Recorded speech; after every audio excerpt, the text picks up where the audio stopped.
এবার মা খাবে, আমি মায়ের মা খাবে। আস্তে আস্তে আস্তে বাবা পানি মিলে কিনবি লাগবি বলে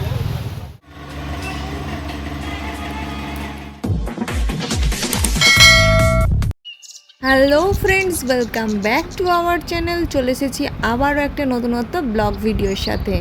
তোমরা সবাই কেমন আছো? আশা করছি সকলে খুবই ভালো আছো এবং সুস্থ আছো, আর তার সাথে আমিও খুবই ভালো আছি। থাম্বনেল দেখে নিশ্চয়ই একটু একটু বুঝতে পেরেইছো যে আজকের ব্লগটা খুবই জমজমাট হতে চলেছে। হ্যাঁ ফ্রেন্ডস, দুদিন দেরি হলেও আমি চলে এসেছি ভোটের দিনে বাড়িতে একটা জমজমাট আয়োজন হয়েছিল, সেটাই শেয়ার করতে। ভিডিওটা স্ক্রিপ্ট না করে শেষ পর্যন্ত দেখলেই সবটা জানতে পারবে যে বাড়িতে ভোটের দিন কেন এত বড় আয়োজন হয়েছিল। তো প্রথমেই বলে দিই, যারা নতুন দেখছো তারা প্লিজ আমার চ্যানেলটিকে সাবস্ক্রাইব করে আমার পাশে থেকো, আর ভিডিওটা কেমন লাগছে একটু লাইক কমেন্ট করে জানিও। তোমাদের লাইক কমেন্ট আমাকে আরও নতুন নতুন ভিডিও বানাতে খুবই উৎসাহিত করে।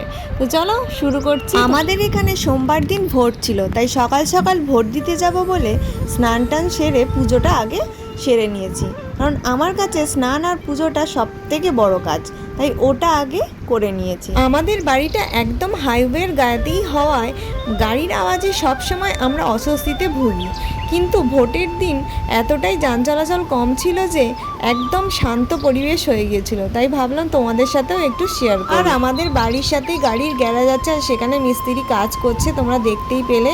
চলো এবার আসি আসল কথায়। ভোটের দিন সকলের কাজকর্মে ছুটি ছিল এবং সবাই বাড়িতে ছিল বলে হঠাৎই প্ল্যানিং করা হলো যে দুপুরবেলা সবাই একসাথে খাওয়া হবে, তাই এক জায়গাতেই সব কিছু রান্না হবে। তাই দেখো সেই মতোই ডিমের ঝোল, শাক ভাজা, বেগুনি, ভাত, চাটনি সব হয়েছিল, পাঁপড় তার সাথে। তো সবাই দুপুরবেলা একসাথে খাওয়া দাওয়ার জন্য সব কিছু আয়োজন হয়েছিল, আর রান্নাটা হয়েছিল উনানে। এখন যা গ্যাসের দাম, আর তার ওপরে 10-12 জনের রান্না ছিল সেদিন, তাই সকলেই মিলে বলা হলো যে উনানেই রান্নাটা হোক। তো এই দেখো আমাদের বাড়ির উঠানে উনানটা ছিল, আর এটা আমার শাশুড়ি মা, আর উনি আবার নিম পাতা খাবেন, ওনার সুগার আছে, তো উনি আবার নিম পাতা ভাজছেন কড়াতে সবার শেষে। এটা রান্নার একদম শেষ পজিশনে। আর এই দেখো আমার মেয়ে ও দাদুর সাথে বসে বসে খেলছে। বাড়ির সকলেই আমরা সকাল সকাল ভোট দিয়ে চলে এসেছিলাম, আর ও সেই কাগজগুলো নিয়ে খেলছিল। তারপর ওকে আমি স্নান করিয়ে দিয়েছিলাম, আর আমাদের রান্নাটা শেষ হয়েছিল 12টা সাড়ে 12টার সময়। আবার প্রথমে ওকে খাইয়ে দিচ্ছিলাম, কারণ তুতুকে আগে না খাইয়ে দিলে ও আমাকে একদম ভালো করে খেতে দেয় না, খুব বিরক্ত করে, তাই ওকে আগে খাইয়ে দিচ্ছিলাম। আর খাওয়ানোর শেষের দিকে আমার হঠাৎই মনে পড়ে গিয়েছিল যে আজ সারাদিনের ব্লগ তৈরি করছিলাম, তো এটা শ্যুট করা হলো না, তাই দেখো এটা শেষের দিকে শ্যুট করা, তুতুকে খাওয়ানোর প্রায় শেষের দিকে। তো আমাদের তো ডিমের ঝোল হয়েছিল, কিন্তু পাশের বাড়ির ও ছোটো ঠাম্মি ওকে চিকেন দিয়ে গেছিলো। ও যেহেতু চিকেন খেতে ভালোবাসে, তাই ওকে চিকেন দিয়ে গেছিলো, ও চিকেন দিয়েই ভাতটা খাচ্ছিল, আর আমি খাইয়ে দিচ্ছিলাম ওকে, আর ও খুব মজার সাথে চিকেন দিয়ে ভাত খাচ্ছিল। চিকেন হলে খুব ভালো করে ভাত খেয়ে নেয়। তো এই ভিডিও করা তো অভ্যাস নেই, সব কিছুতে ভিডিও বানানো, তাই মনে পড়েনি, আর শেষের দিকে মনে পড়েছিল, তাই ওটা শেষের দিকেই শ্যুট করেছিলাম।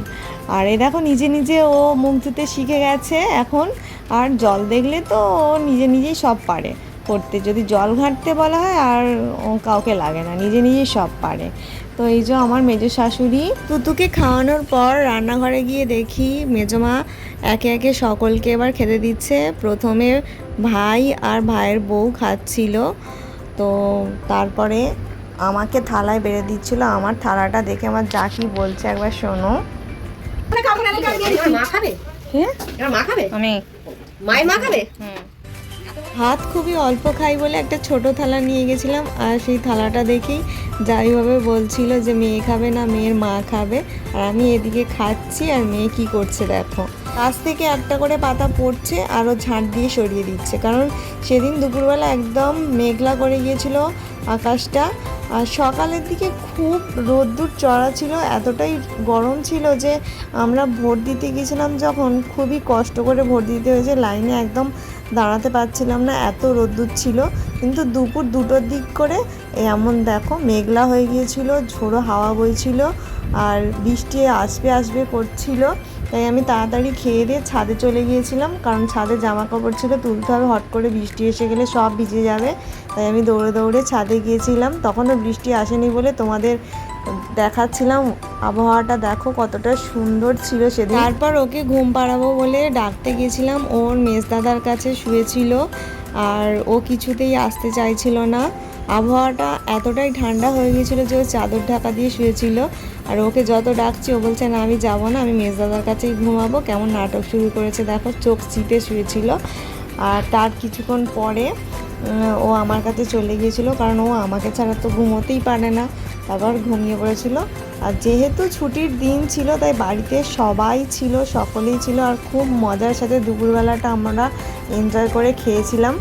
আর তারপরে বিকালের দিকে একটু ফুচকা খেতে ইচ্ছে করছিল বলে এই বাড়ির সামনেই খাবো বলে বেরিয়েছিলাম, কিন্তু ভোটের দিন সব ফুচকাওয়ালা ভোট দিতে চলে গিয়েছিলো, ভোট দিয়ে সব হাঁপিয়ে গেছে বলে কেউ আর ফুচকা স্টল নিয়ে বসেনি। তাই ভাবলাম চলো একটু আইসক্রিমই খেয়ে নিই, তাই আমরা একটা আইসক্রিমের দোকানে গিয়েছিলাম। আর এটা আমার একদম ফেভারিট আমুলের চকোবার। সেদিন শুধুই খাওয়া দাওয়ার পর্ব চলছিল। পুরে যেহেতু ডিমের ঝোল খাওয়া হয়েছিল তাই রাতে কি খাওয়াবে ভাবতে ভাবতে বাড়ি ফেরার পথে দেখতে পেয়েছিলাম চিকেন, তাই সাথে একটু চিকেন নিয়ে নিয়েছিলাম। রাতে চিকেন কষা রুটি করবো বলে সেই মতোই চিকেন কষা রুটি করেছিলাম। ভোটের দিন যেহেতু ফুল ডে ছুটি ছিল তাই সকলেই বাড়িতে থাকায় সেদিন খাওয়া দাওয়াটা খুবই জমজমাটি হয়েছিল। আর সব থেকে বেশি আনন্দ তুতুর হয়েছিল, কারণ তুতুর পাপা সেদিন সারা দিন বাড়িতে ছিল, আর ওর পাপা থাকলে ওর কিচ্ছু চায় না। আর পাপাকে পেয়ে ও যে কতটা খুশি সেটা তোমরা স্ক্রিনে দেখতেই পাচ্ছ। ভিডিওটা ভালো লাগলে অবশ্যই একটা লাইক কমেন্ট করে দিও, আর যারা নতুন দেখলে তারা প্লিজ আমার চ্যানেলটিকে সাবস্ক্রাইব করে দিও। আর যারা শেষ পর্যন্ত দেখলে তাদের অসংখ্য ধন্যবাদ জানিয়ে আজকের ব্লগটা এখানেই শেষ করছি।